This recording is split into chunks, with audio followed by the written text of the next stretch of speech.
Hi mga madam, welcome sa ating cooking time. So ayan, so for today's video is magluluto tayo ng hipon. Yan guys, hipon.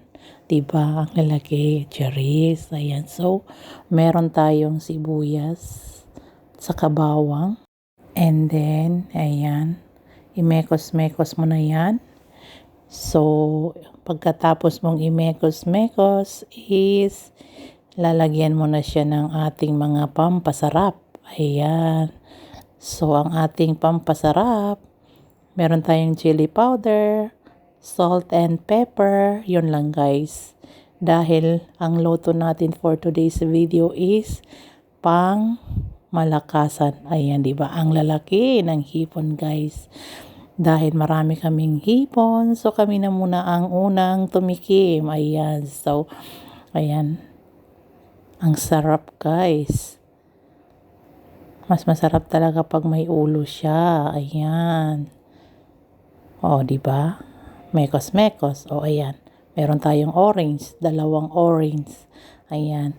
Yung recipe na to guys is sa akin lang. Gusto ko lang ilagay yung ganyan dyan. Ayan.